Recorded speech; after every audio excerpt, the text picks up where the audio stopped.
I'm going to go ahead and get started.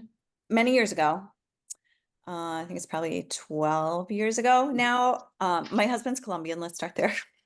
My, my husband lived in Colombia his whole life, met me, and came to the United States. And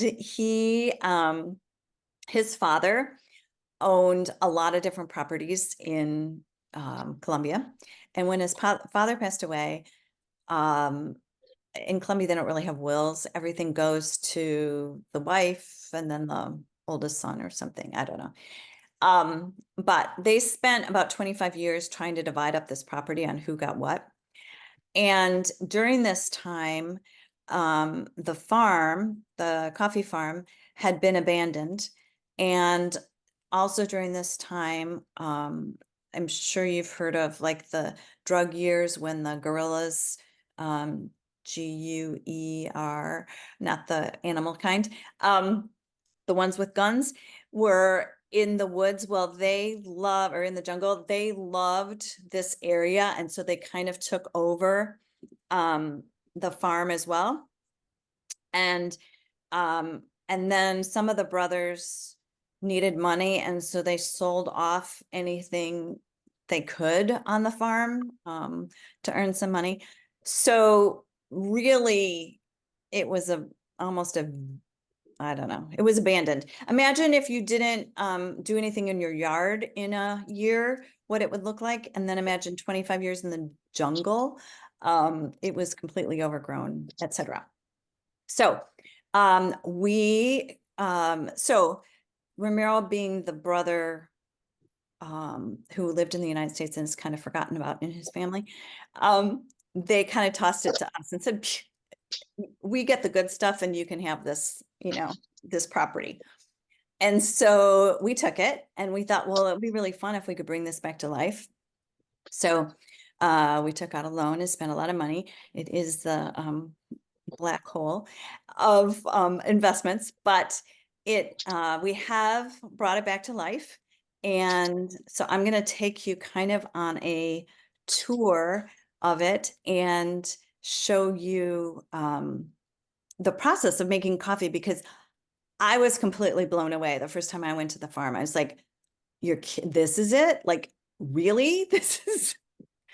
There is a lot to this. And I really had no idea. So I thought maybe some of you would have no idea as well. And so here we are. So this is the farm. And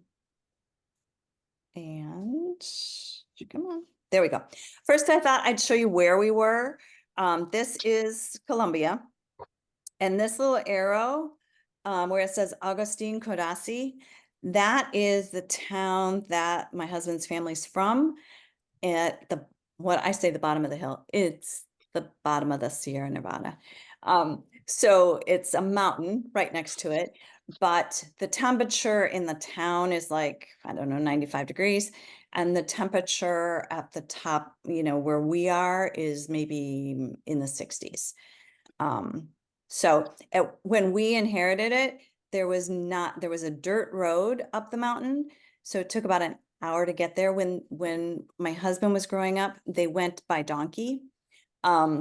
In the summertime, they would take vacations and they would put all the kids on donkeys and they would walk all day to get up there because it was cooler. And so it was nice respite, I guess.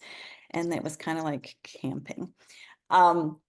We are right on the edge of Venezuela. You can walk to Venezuela if you were so inclined. And a lot of Venezuelans do walk over the border, but not necessarily to our farm. We're about, I would say, halfway up the mountain, which is, in coffee growing terms, kind of the bottom of where you can be altitude-wise to grow good coffee. So that's where we are. Okay. This is the road going into the farm. The road, they now have paved roads. In the last couple of years, they just put paved roads and electricity. We didn't have electricity before. We were running off a generator, and then my husband took solar panels in his suitcase and set up solar energy. But now there is actual electricity.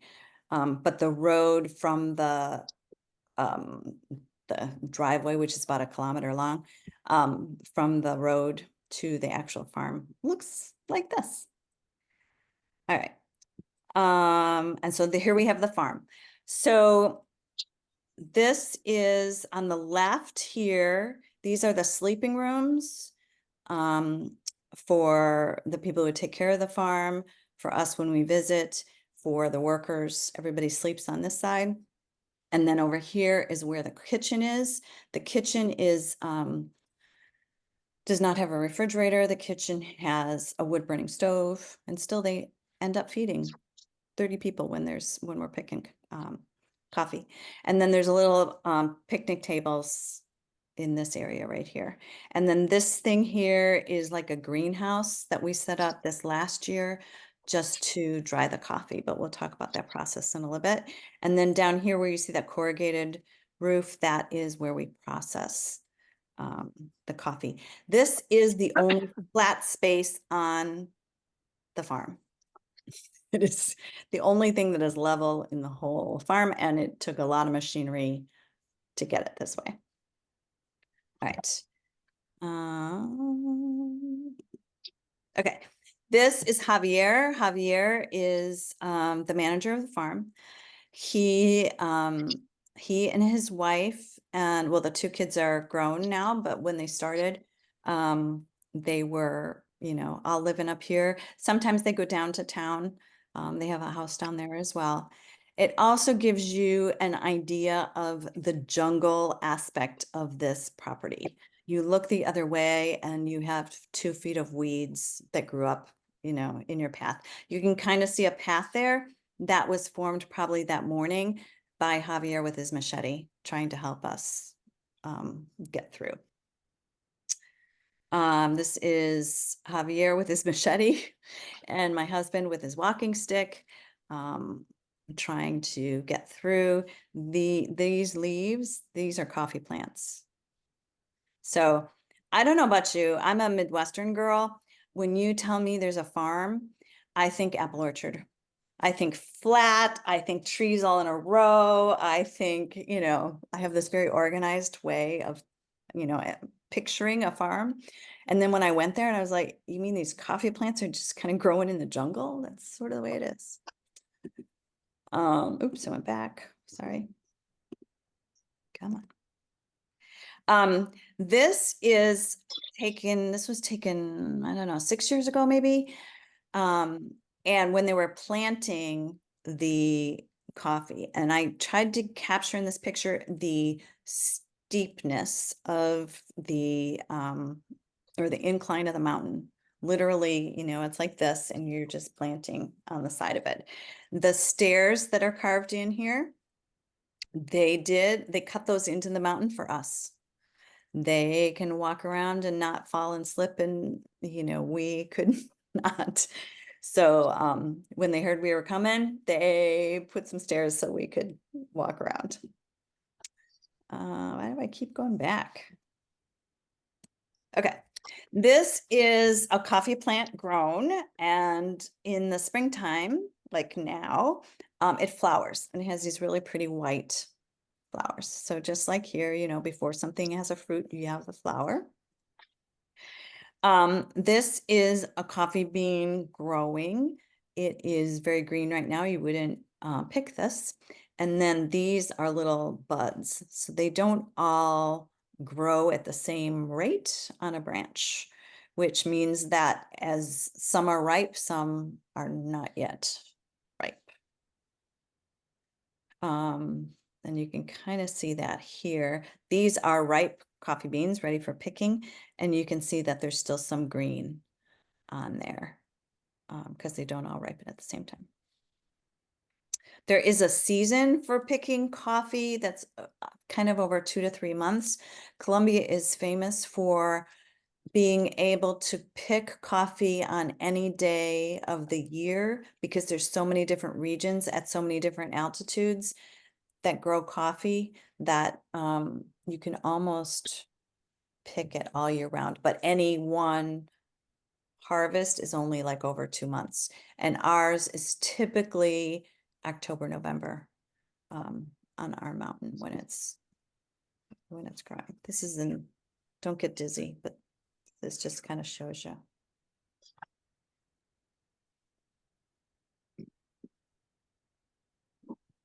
All the trunks that you see that's all coffee, and the rest is just weeds that you just can't avoid.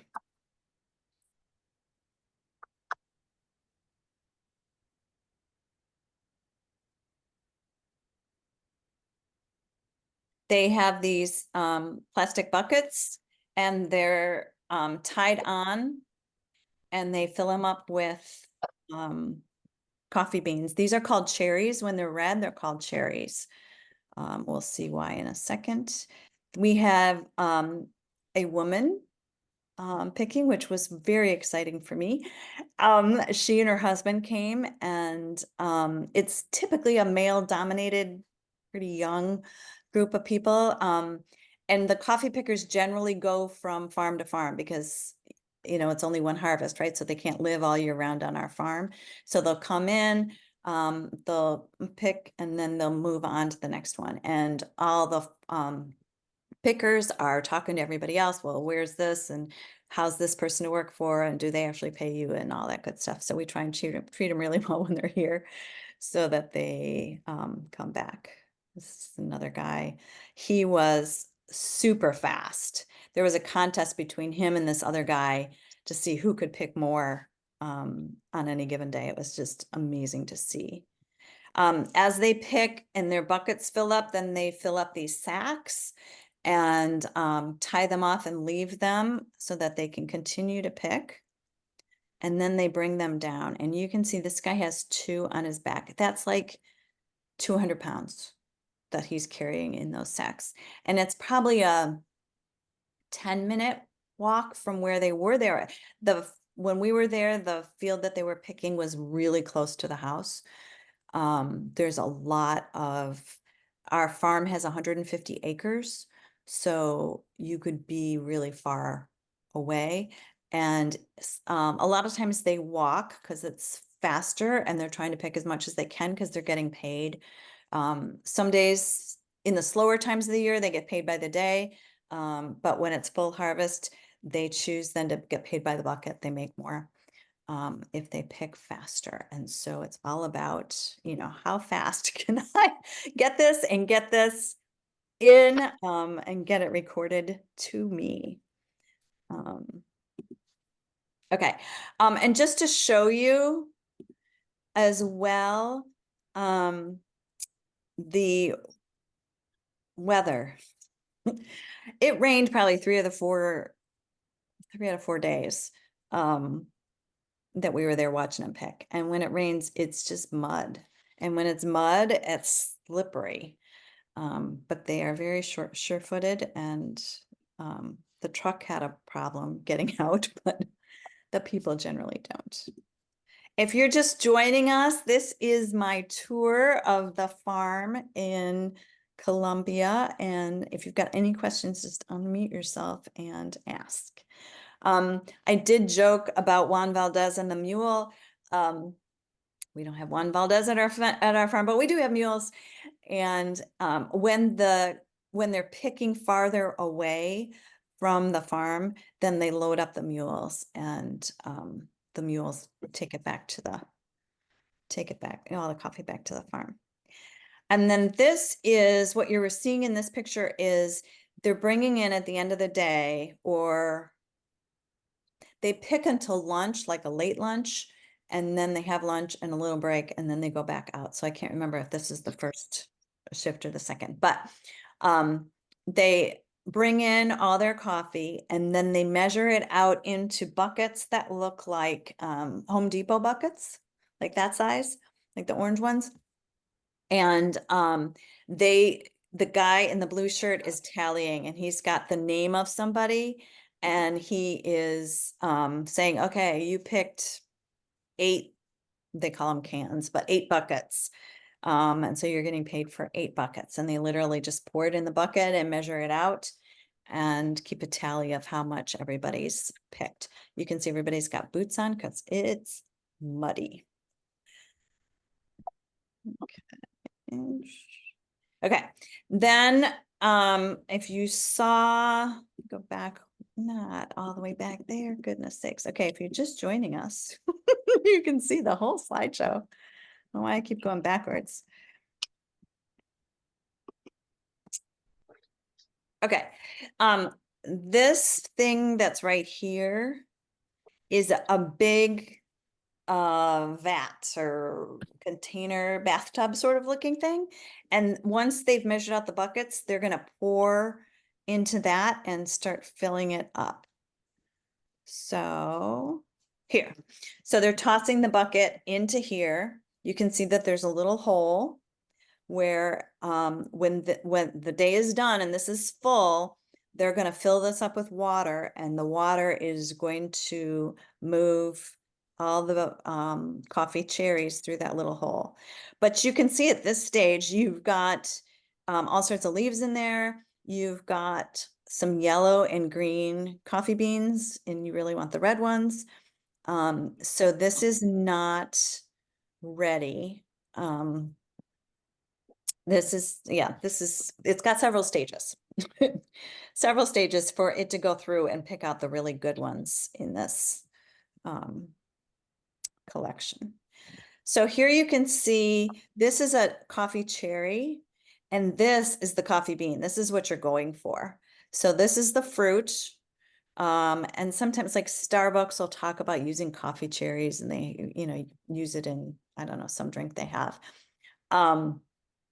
Most people in Colombia don't do anything with that, but it's the coffee bean inside. So the next step is to get rid of things like the leaves and the stones and the sticks and all of that, but also to remove the beans from the cherries. So it's like pitting cherries on a grand scale. Used to be, back in the day when my father-in-law owned the farm, they did it all by hand. So they would put all the coffee cherries in here, and they would hand crank this, and the coffee beans would come out the front, and the pulp ends up on the ground. You can sort of see down here, that's all coffee bean pulp. But we're a little more sophisticated. So this is the beneficiario, I think is what it's called. I don't know what they call it in English, but it is the plant, I guess, for lack of a better word, for processing the coffee, just to get the bean out of the cherry. It starts way up here in that vat you saw, and then it's going to go down through this machine. We'll get better pictures of it, but this machine here is like the one you just saw in the previous picture, where it separates the pulp from the bean. And then this is going to catch a lot of the leaves, and then it's going to go into here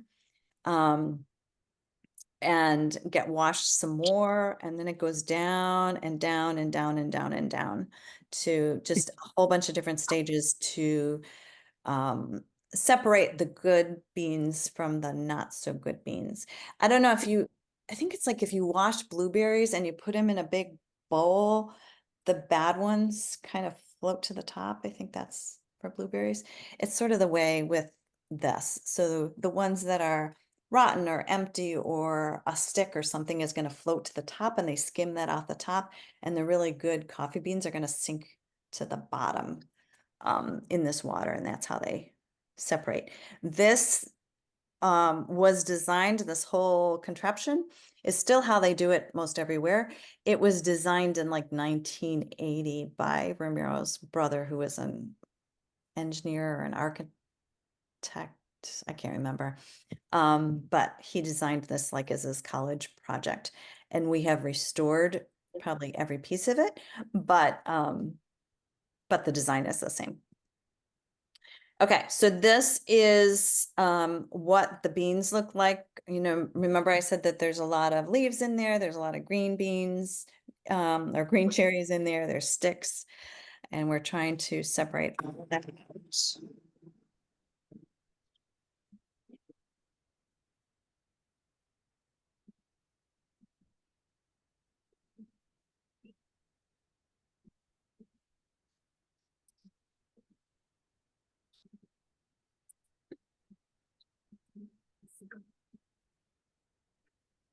So you can see they started at the top, they went through the machine to separate the pulp and the beans, and then it tossed in that big thing with a cage, which gets out a lot of the leaves and things. And then it finally gets put into these vats. And then this is going to be full, and it's going to be filled with water, and they wash it and wash it and wash it, and then the dirt gets skimmed off the top, and they save the good beans in the bottom. The other thing is when it's going through this machine and you've got the pulp and the beans are going down this tube, or I mean, not the beans, the cherries, the pulp goes down here, and we separate that off for compost.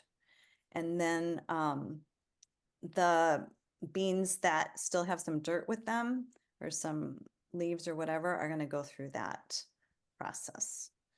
That drink that was at Starbucks, and it was several years ago. It was called cascara. Oh, okay. So like the shell of yeah. They used the cherries of the coffee bean, and it had a really sweet a sweetness to it. Not sugar sweet, but a real sweetness like almond. Oh, okay. Yeah. Yeah, I've eaten them. They're not the best fruit in the world, but it's like, it's a fruit. It's sort of like a cherry. Mhm. Um, and in texture too. It's maybe a little softer than cherry is, but I drink my coffee black, and I liked that drink because I told the people at Starbucks it reminded me of when you have your first cup of coffee with your dad, oh, and they all put kinds lots of of sugar. cream and sugar in it, and they're like, "Oh, this is just yum." It's and I drink my coffee black now, but it's a food memory that comes Yeah. back to you. Yeah. So here they have already gone through the process. This was full of water and full of coffee beans. It also ferments in here for a while, which makes your coffee taste even better and richer. And then what they're doing is filling up these bags. And this is what they're going to sell. So there's a lot of different parts in the process that you could sell the coffee. We sell most of ours wet, which is what this is. It hasn't been dried. It's wet. You can imagine that the price that they pay you for wet coffee is lower than anything else, right? Because you're getting paid per pound, and it's water that they're paying for. So if you sell it dry, you're going to get more for it because they're not buying the water, I guess would be the way to say that. So at each stage, which I'm going to talk about, you can sell the coffee. At each stage, your coffee weighs less. And it also has gone through more hands. So it's possible that you will have lost coffee. People will take, if we send it away someplace to dry it, there's no guarantee that everything that we gave them returns to us. Because we can't keep track. So we just feel like, okay, there's just loss, there's natural loss of weight, and then there's also loss of people just taking what we call tips as they go through, as it goes on.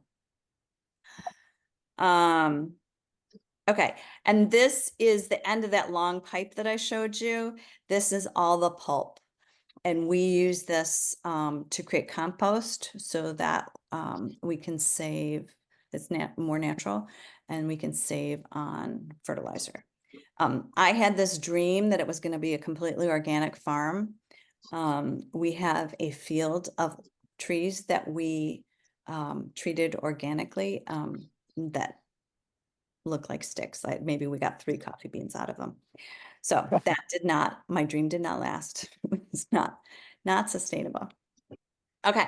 And then that's just leaving the farm. The farm is gorgeous. The views are spectacular. The sunsets are lovely.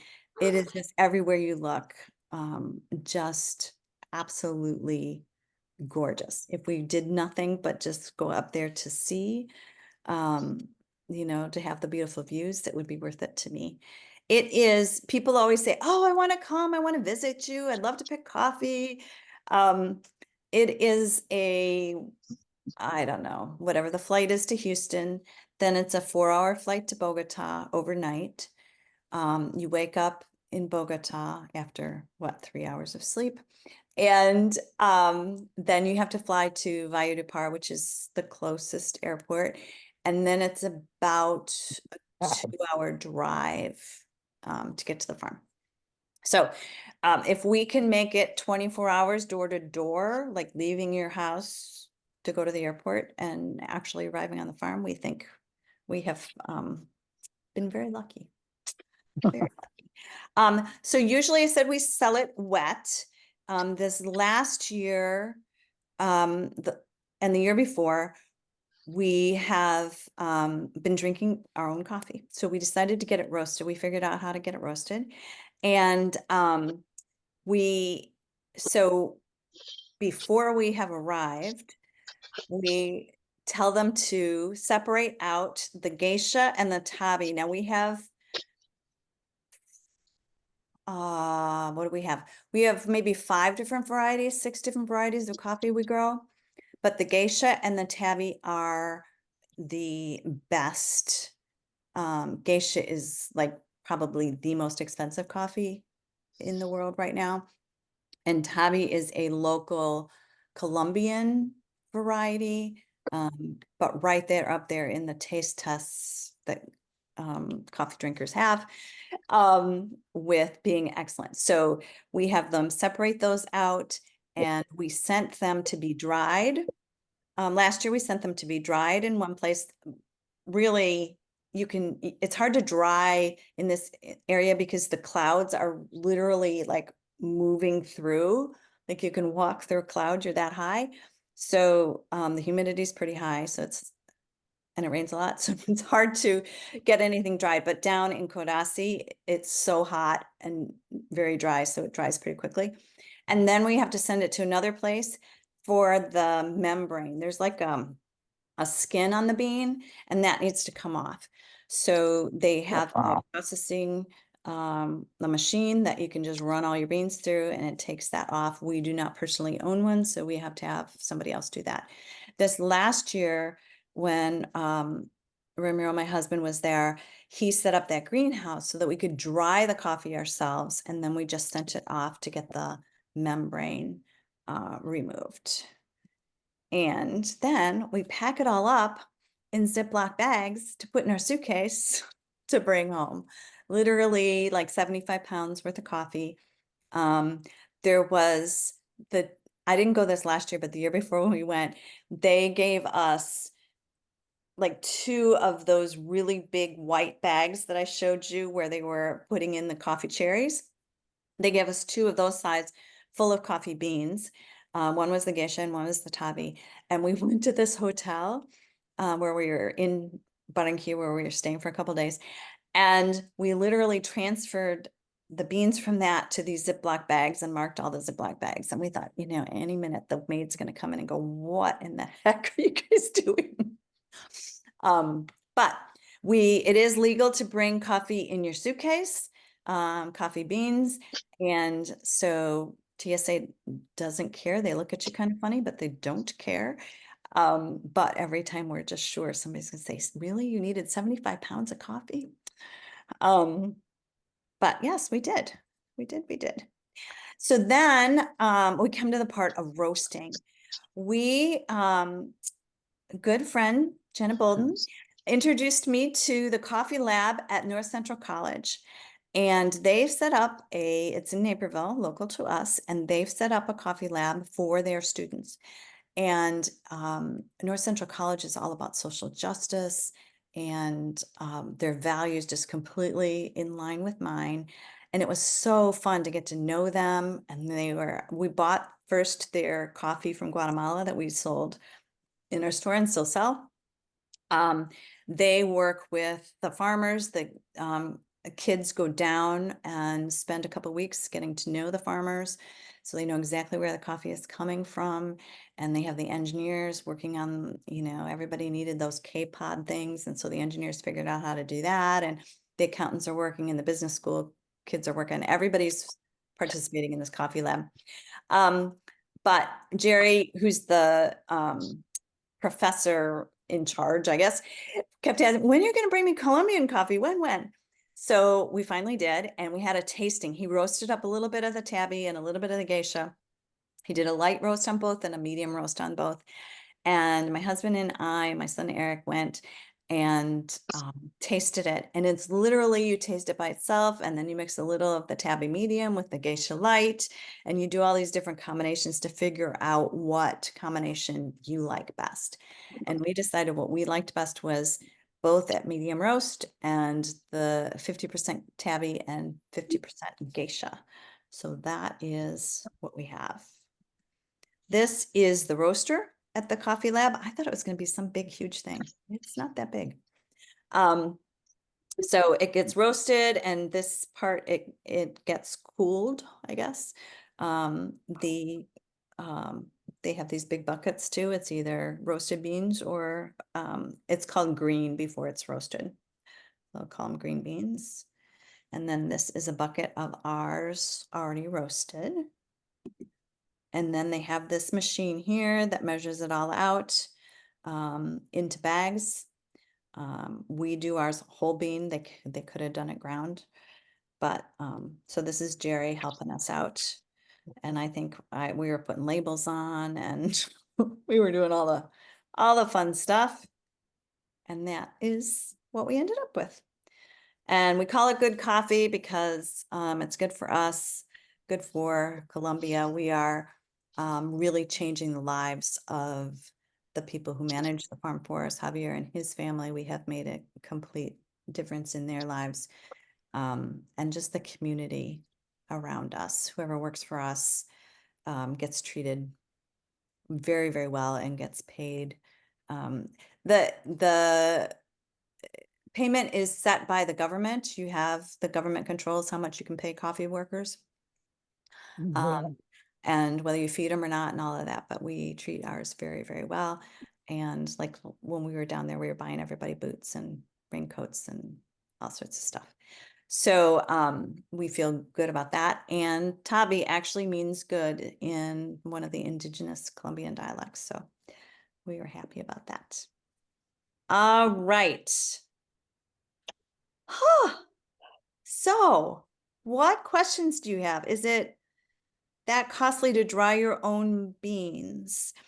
No, it's not so costly to do our own. It's hard to do on our property, I guess would be the way to answer that.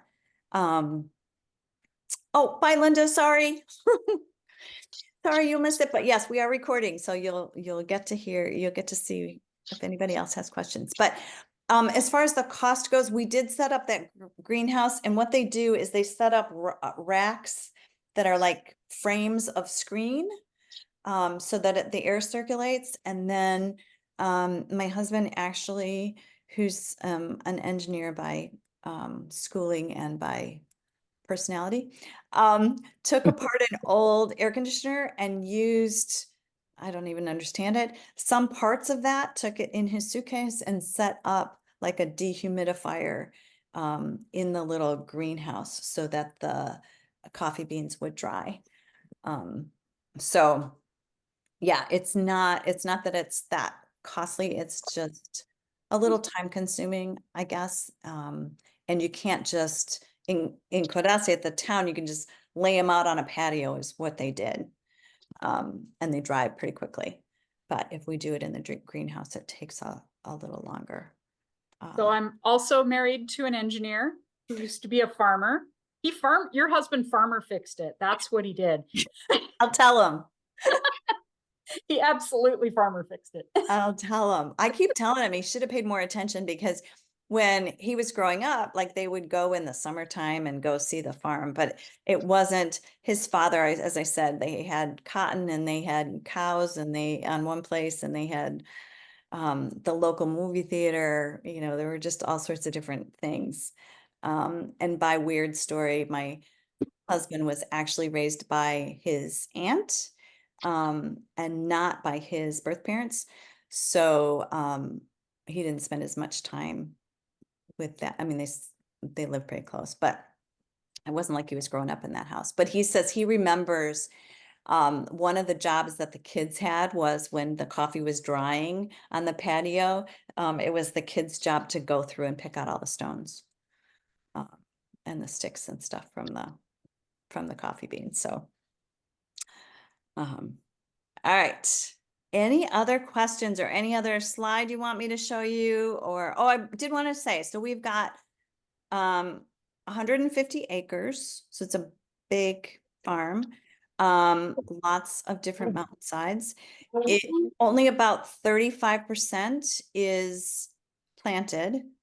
And we have over 60,000 coffee plants. So that's a lot. And coffee you plant it, it takes 3 years before it's going to produce anything. And at about 7 years from the day you planted it, is when it not stops completely, but slows down its production.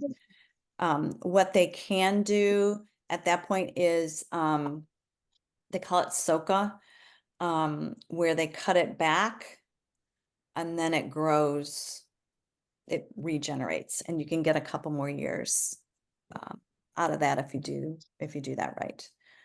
But it's one of the hard things about this adventure has been, I keep going, don't people know, like, there's got to be somebody who knows how to grow coffee. Like, just give us the tips. Like, how is this so hard? And there's two things at play. One is, a lot of the farmers just do what they've always done. And so whether it's right or not, this is just what they've always done. So this is the way they do it. So if you talk to the person at the farm next to you, it's not necessarily the best way to do it. It's just the way they've always done it. The other thing is that Colombia is very famous for coffee. The region that we are in is not famous for coffee. So there's not a lot of coffee in this region. I think my father-in-law brought the first coffee to this mountain, 50 odd years ago. And so it's not well known for that. So while every state in Colombia has a, Lee, you probably know the word for this, the extension office or whatever, the farmers, the person who goes to the farm and tells you, you should be doing this, or this is the latest in studies on how to grow the best coffee or whatever. So Colombia does have those in each state. She doesn't know. Each state has, and I know they do this in the United States too, for like corn farmers and whatever. It's in the government's best interest to be able to produce as much as possible. And so they do studies and then they share that information. Colombia does the same thing with coffee. But the people that we get in our region, because our region doesn't have a lot of coffee producers, I feel like they're the people who are like sleeping in the back row. They don't always give us the best. My ex-farmer husband just walked in and said it's land managers. Yeah. Thank you. Land Thank management. you. Landman does that. Yes. That's what they do better. Thanks. So they come by and they'll tell us one thing, and then the next year we get a new person who goes, "They told you what? Yeah. Don't do that. Do it this way." Every farmer in the U.S. gets to deal with that every year. My family still farms in the blues. So. Yep. Keep up good But work. it's wheat, not coffee. Oh yeah. Garbanzo beans. It's just, it's not anything that I have any knowledge of farming. Now I have a little more. But so there's really, whereas I think there should just be this mountain of expertise that we can just draw on. We spend a lot of time watching YouTube videos. That's how we've learned to be coffee farmers in Colombia. Oh, all All I right. don't know if I like this meal delivery service. I don't know if I like this one. Hello? This is such hard Oh, work. Jenny, you're on. Oh my gosh. You want to mute yourself? Okay, how many pounds or yield of coffee per year? That is such a good question that I don't know the answer to. That is an excellent question. I can tell you that we brought back 75 pounds, and that's a fraction. A fraction of what it is. And as with all farmers, I'm sure, every year is going to be the year that we're going to make money. Coffee is a commodity. The price is set on the commodities market. Sometimes it's great and sometimes it's not so great. And one week it's great. And the next week when you actually have anything to sell, it's not so great. Fertilizer was really hard to find during the pandemic. And so the price of fertilizer was like more than, you were ever going to make on the coffee. So yeah, and some years the harvest starts out really well, and then it just rains and rains and rains, and then the cherries don't ripen because there's no sunshine. So it's back and forth, but it has been a great experiment. It has been so much fun. We have attempted for so many years to diversify on the farm. We've grown a little bit of cacao. We used to have our own chocolate made, but that kind of fell through. We grew pineapples one year. That was a great year. We've had pigs, which are a nuisance. We have chickens. There's a duck on the farm now who is a guard duck. That is the loudest duck. When we've taken both kids, I don't know if we've all gone together, but both kids have gone separately. And I remember when Eric was there and Mabel, who's Javier's wife, asked him what he would like for lunch. He said rooster. The rooster was waking him up at 4 a.m. every morning. Now, there are several roosters on the farm, so he did get rooster for lunch, but did not help the situation. There were cows for a while. We don't have cows anymore. Lots of cats, lots of dogs. Horse, some mules. Wow. So, Janet, how often do you get back there? How often do you go? My husband goes twice a year. We didn't go during the pandemic, so that was hard. I've gone like every other year, I think. I go once a year, probably every other year. And then we also, besides the farm, we have all of my husband's family is there. There's nobody who lives here. So we have a lot of family to see and all of that kind of thing to do as well. And friends to see, because he grew up there. And so he's got all his friends there. And so there's lots to do when we go. But my husband talks to Javier twice a week. And yeah, and lots of pictures going back and forth and video going back and forth and trying to get a handle on, what's going on and what's being done and what's being fixed and what's, still to be fixed and what's broken this week. All of that. But it is just, I lived there for 3 years, not in Codazzi, but in Barranquilla, which is on the coast. It's where I met my husband and traveled a lot. And Colombia is just stunning. Every which way you look is just one beautiful landscape after another. So highly, highly recommend. All right, let's see. Any more questions? Anybody curious about anything? All right. What kind of wildlife do you have around there? Oh, good question. There's a lot of birds. There are a lot of really, really interesting birds. Rumor has it that there might be a jaguar around somewhere. I've never seen any. No, and I don't, there's not really monkeys around, which I kind of thought that there would be. So yeah, mostly lots of lizards, geckos, and there's iguanas around. I really haven't seen any big iguanas, but a ton of geckos. Beautiful butterflies. The birds are just gorgeous. You could kind of hear them, and some of them singing in the background. But yeah, not a lot of, no lions or tigers, bears. I can't imagine you would even see if there was a jaguar hanging around. Those guys are secretive. Yes, exactly. And the thing to remember as well, which I often forget, is we're almost on the equator.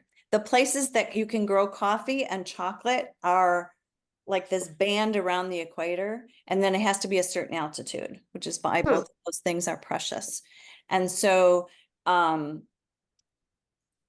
it's a limited area, but also being right on the equator, you only get 12 hours of sunshine. So at 6 o'clock, it's dark. And, so you're not picking coffee. But I remember one night when Javier went off to, pick some bananas or something for breakfast the next day. We're like, you're going to go in the dark through the jungle that has no path? And we're like, here, take a flashlight. And he's like, oh, I don't need it. Yeah. Javier is amazing. Like, you could ask him what any flower is, what any plant is, what anything is, and he just knows. When he was a kid, he used to help out at the farm when Romero's father was in charge. So he did that, and then did a bunch of other things for a while, and then we hired him back. So he has a good love of the land. Okay. Anything else? All right. Well, thank you so much for tuning in. Sorry about the technical difficulties at the beginning. And if you signed on a little late, we did record, so you can go back and take a look, watch through. And if you did miss the announcements, I'm going to send out with the replay. I will, that has the recording of this. I will also make sure to mention that Peggy Orenstein, the author of Unraveling, is going to be joining us on March 6th, Wednesday, March 6th. So if you've got questions or you want a chance to start that book, finish that book before we talk with her, I was just so excited. I was just like, let's just see. And then when she responded right away, I was very, very excited. Oh, question about the pattern for the surprise yarn. I'm so glad you like it. If you go onto the fan club page on our website, there is both a photo series, I guess it's sort of like a blog post, that talks all about making it, because they actually made that yarn while I was there. So it's really fun. I have pictures of them making the yarn that's in your box. And so that's on there, as well as pattern description or pattern ideas are on there as well. Yes, I know, Newish Knit or Knit Along, and we went back and forth. I tried so hard to get another day of the week, and so that you wouldn't have to miss that. But yes, there will be a recording. So yeah. So if you can't participate, if you're doing the Newish Knit or Knit Along on Wednesday, March 6th, I might talk to Liz and see if she can start it the week after. We'll see. I'm not sure how many people overlap, but we'll definitely record it, and you can get me your questions ahead of time, and I'll be happy to ask those. Yeah. And if you're local, read your newsletter today, because we talked about we're going to do another Sip and Stitch at Park and Oak. And I have to tell you, I'm writing this up and I'm going, yeah, when we did our last one, 2 months ago, well, it was 6 months ago in September. So much for time flying. But it's a really fun evening. So I hope if you're local, you'll be able to join us then. Okay. Thank you, Suze. I'm so happy that you learned a little bit. I hope everybody learned just a little something. A little something. And so when you have your coffee in the morning, that you savor that sip and think about all the hands that went into making that coffee for you, because there's a lot of steps before you actually get to have your sip. So I find it good to think about those people every once in a while. All right. That's it on my end, unless anybody has another question. Thank you so much. And we'll see you in just a couple more weeks.